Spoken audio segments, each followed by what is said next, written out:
Coming up next on This Week in Torrance, police are searching for a check fraud suspect. We've got the details. Then how the city is experimenting with ways to save water. And a unique fashion show raises money for a good cause. Plus, local entrepreneurs get some sound business advice. These stories and much more just seconds away. Your local news starts right now.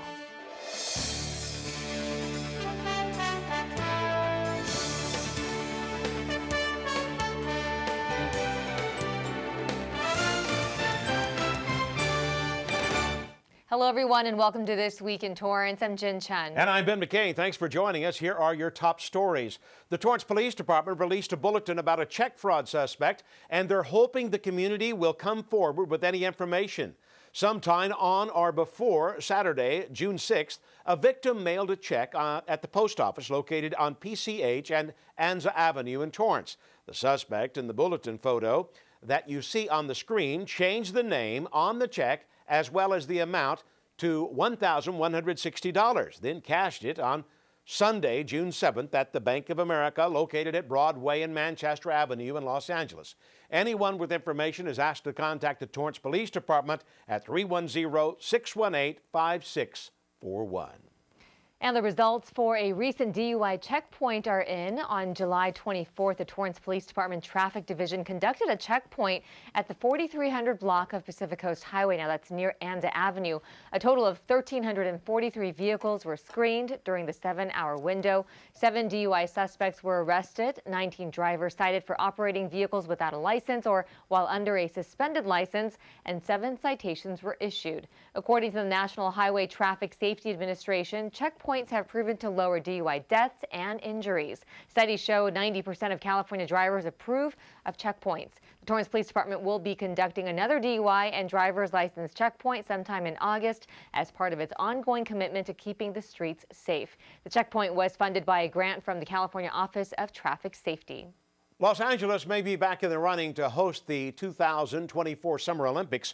Boston city officials and the U.S. Olympic Committee issued a joint statement announcing the withdrawal.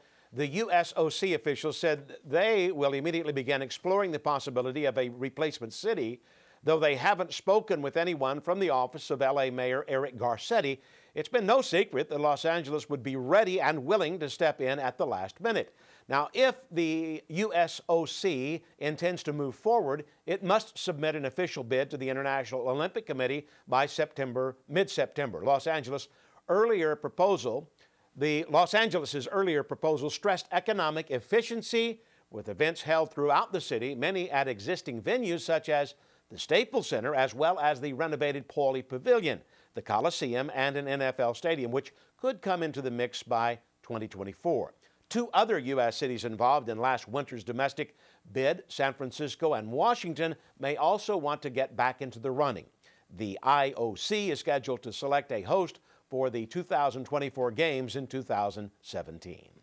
There's a new hack targeting Android users, and experts say all that it would take to compromise your phone and personal information is a simple text. Cybersecurity company Imperium discovered the hack known as stage fright, which stems from the way Android phones process incoming messages. This means a file corrupted with malware can infect and compromise your entire device before you even open your message. Experts suggest to decrease your risk of getting a virus, make sure to update your phone to the latest version, use Google Messenger as your default text message app, and go to your phone settings so that you don't automatically download multimedia messages. The smartphone hack is estimated to be the largest in history, potentially affecting nearly 950 million Android users running on OS 2.2 or later. And while Google has a fix, they'll need to work with manufacturers and carriers to push the patch out to users. The first human case of the West Nile virus infection was reported in L.A. County recently. The Los Angeles County Department of Public Health announced the news, describing the patient only as a male youth from the South Bay area with no prior medical history. Health officials said he was hospitalized for the disease in mid-July and is now recovering at home. Humans are primarily infected by a bite from a mosquito, which has become infected by biting a bird that carries the virus. Cases of West Nile generally begin to occur around this time of the year and can continue for several months. Now, to reduce the risk of becoming infected with West Nile virus, residents should stay indoors at dawn and at dusk. Wear long-sleeve shirts and long pants when outdoors. use insect repellent containing DEET, and install or repair windows and door screens so that mosquitoes cannot get inside. For more information, go to westnile.ca.gov. ExxonMobil took part in an exercise to test their emergency preparedness. Drivers were asked to plan ahead as street closures were in effect for a temporary period. Delama Boulevard was closed between Crenshaw and Maple Avenue, as well as Crenshaw Boulevard between Delama Boulevard and 190th Street. The barriers were tested to ensure proper function and to coordinate maintenance activities associated with the mechanics of the system.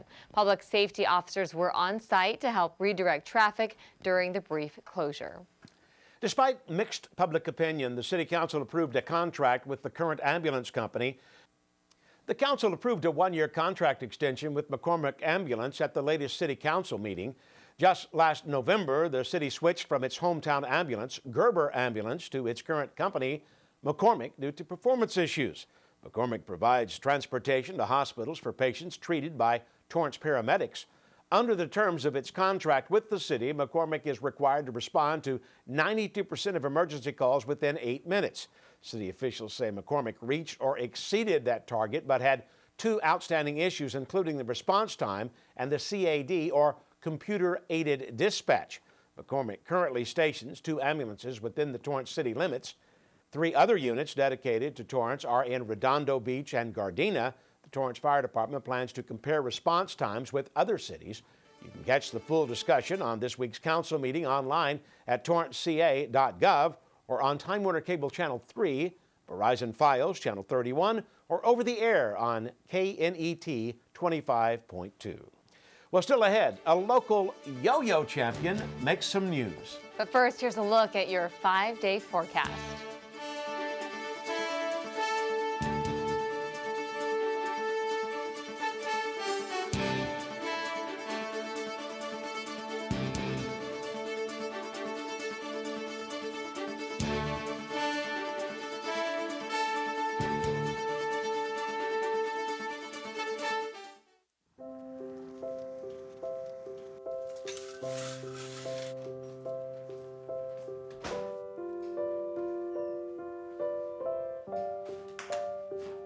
I like to eat apples and bananas. I want to eat apples and bananas. I need to eat apples and bananas. Why can't I eat apples and bananas?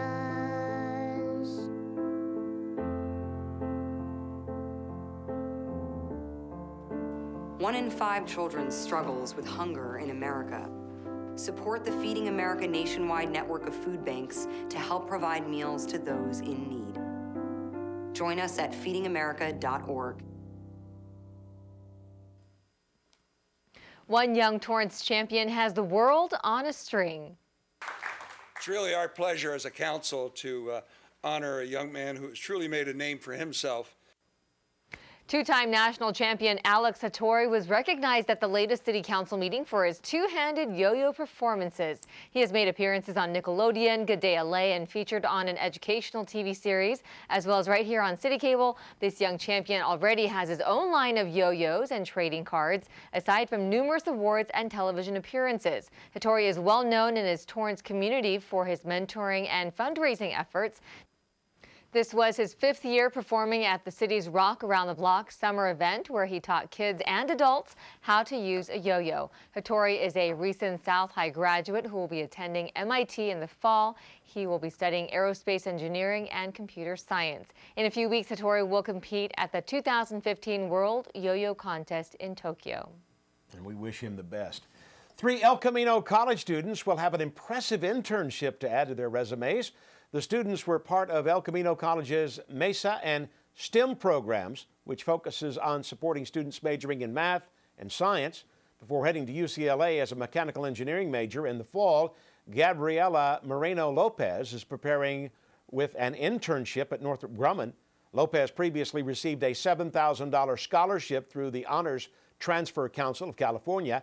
Hector Flores is working as an intern for Verizon this summer and will be attending UC Irvine this fall as a computer science major.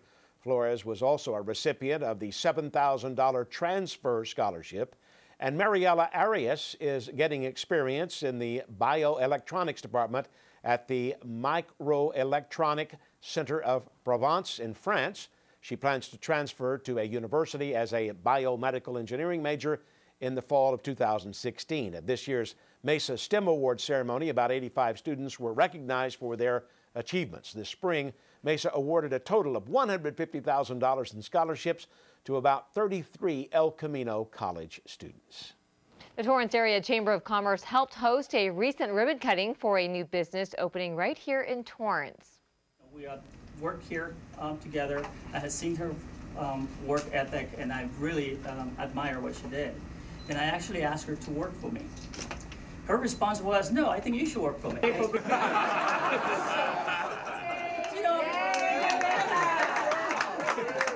I'm willing to compromise. So we created a partnership, and that's actually how we ended up with Alcides Levy. Alcides and Levy Real Estate Group celebrated their new partnership and services, selling not only residential but commercial properties. And beyond the business aspect of the new merger, Alcides and Levy are excited about how they plan to give back to the community. Well, you know, one of the things that we're doing for our community is to give back. And the way we give back is to our nonprofits. I've been involved in the nonprofit community for many years. I serve in many boards, and one of the things that we're doing is that we actually are giving 10% of our commission back to the nonprofits. Yeah, this is really an exciting day because Aaron and Larissa are very good friends through the Chamber of Commerce, and here they are forging their partnership in the real estate field, and we know how well they're going to do together. Aaron just explained to us that the partnership came together and now they're doing triple the business. So that shows you the multiples that they'll be doing. Alcides and Levy Real Estate Group is located at 23670 Hawthorne Boulevard near Sky Park Drive. For more information on their services, you can check out their website at alcideslevy.com. The city is experimenting with new methods to fight against the drought. Jesse Pierre has more on the story.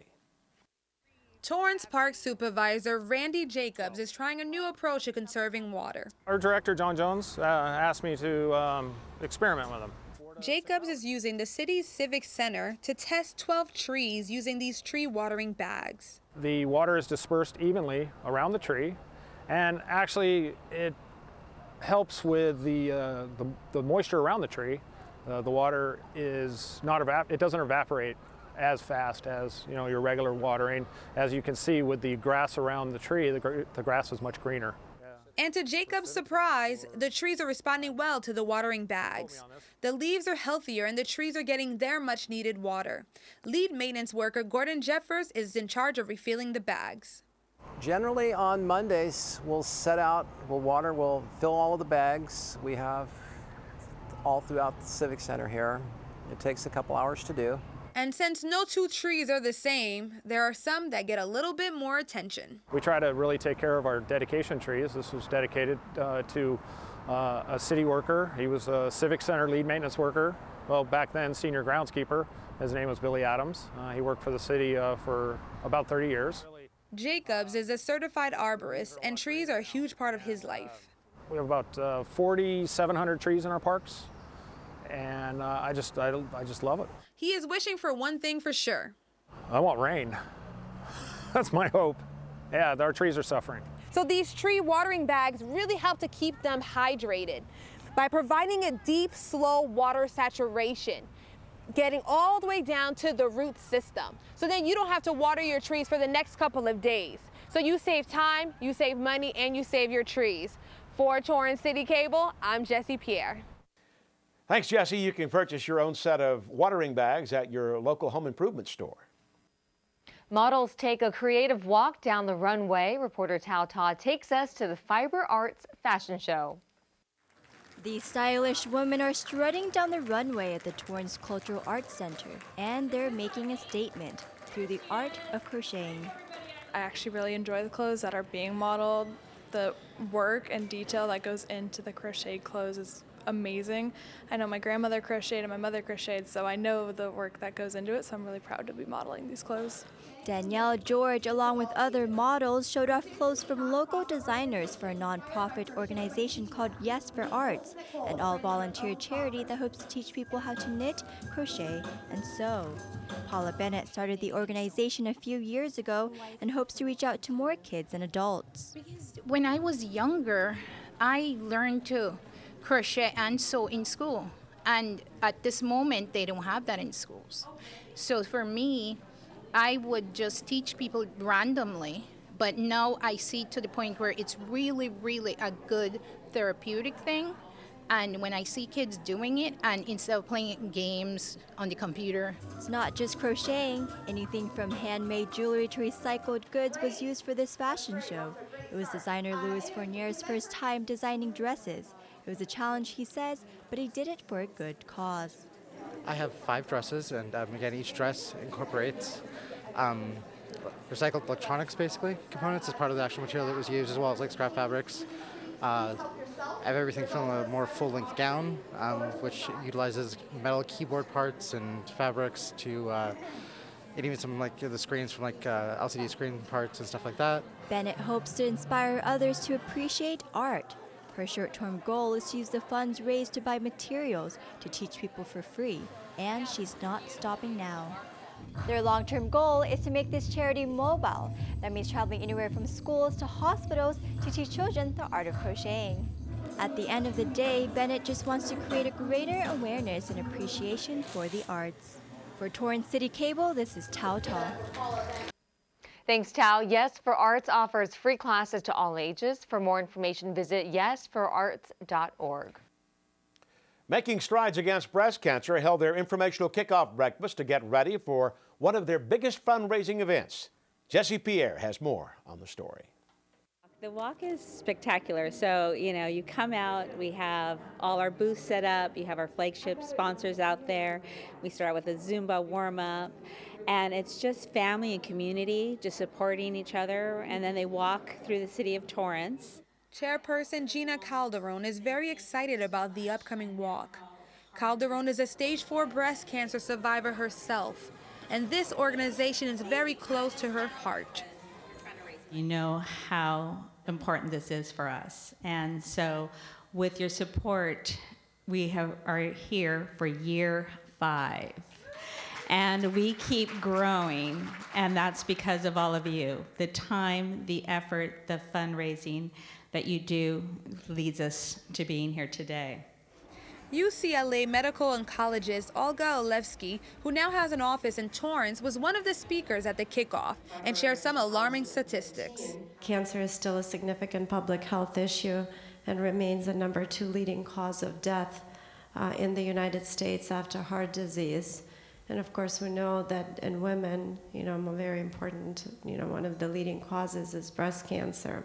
Calderon looks forward to future 5Ks and events for survivors like herself and many others, as she knows the kind of support the organization lends. They're not alone, and I want them to be aware, and I want them to share the awareness, because early detection is the key.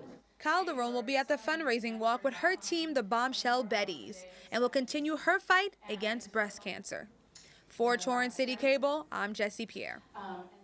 Thanks, Jessie. The Making Strides Against Breast Cancer fundraiser walk will be held September 27th at Wilson Park. For more information, visit makingstrides.acsevents.org. Entrepreneurs are getting the help they need to start a business. Reporter Tao Tao takes us to a pitch night event.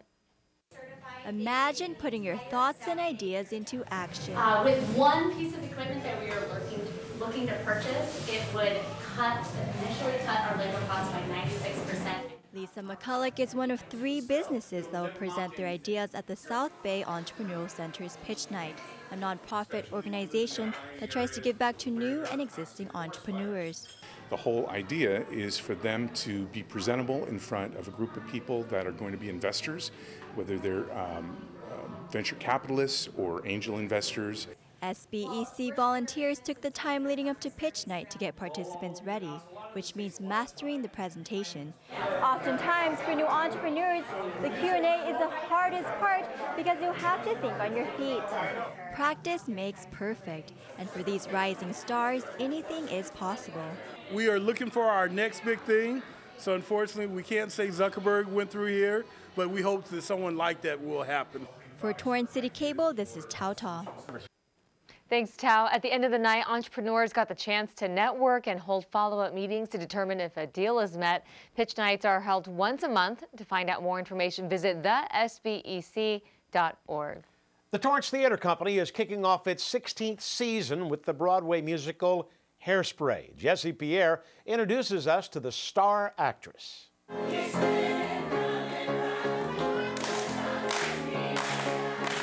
Dreams do come true. And for Jade Taylor, ever since she was 15 years old and saw Hairspray in her hometown, she dreamed of playing Tracy Turnblad. I came to the audition on a whim. A friend of mine who actually is cast in the show as well told me about the auditions and encouraged me to come, and so I did, and here we are. Taylor was very nervous. This is only her third show, but then she got the call. And then I opened the email and got it and read it, and she said that I had gotten the part, and I always joke and say that I scream, laugh, cried because this noise that came out of me was ridiculous, and I sobbed. Director Jim Hormel knew there was just something about Taylor that made her perfect for the part. The moment she walked in, there's a quality to this character that you have to love her. You just have to love her, and you can't always teach people how to do that. And Jade, from the minute she walked in, we're like, we love her. Singing has always been a part of Taylor's life, but adding dancing and acting to the mix proved to be a bit more challenging. The whole show has been just the most humbling and incredible experience. I'm working with people who have done this their whole lives, and so I'm learning and gathering so much from people.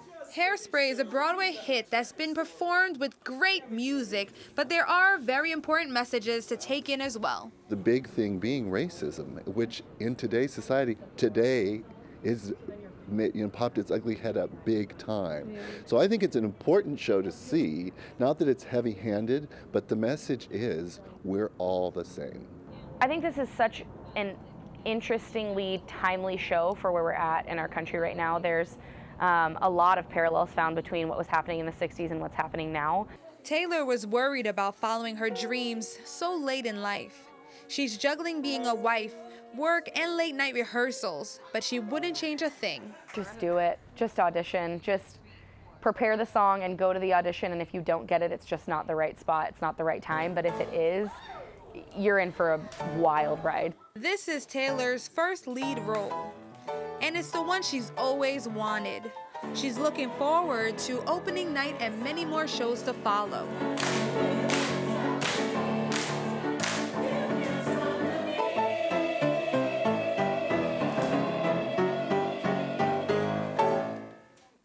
Thanks, Jesse. Hairspray opens August 8th at the James Armstrong Theater. For more information, visit torrancetheatercompany.com. And when we come back, some upcoming events you won't want to miss. But first, here's a look at the weather outside.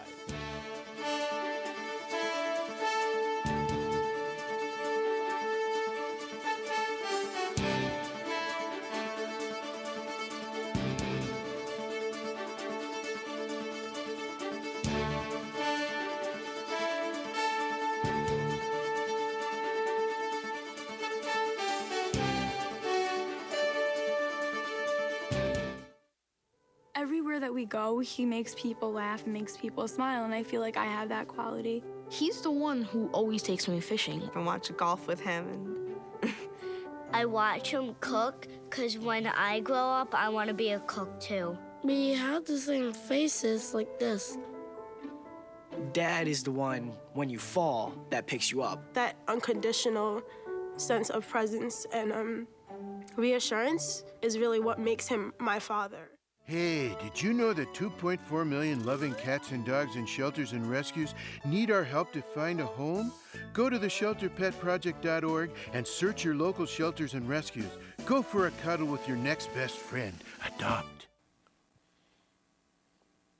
Welcome back, everybody. For parents and adults looking to volunteer, The City of Torrance Youth Sports Program is looking for adults to coach flag football for the fall season. It includes a 1-hour workout twice a week along with an hour-long game during the weekends. And while having experience always helps, training will be offered. Football players' age range includes kindergarten through grade 8. You can find out more by calling 310-781-7517 or go online to torranceca.gov and go to Recreation tab and look for youth sports.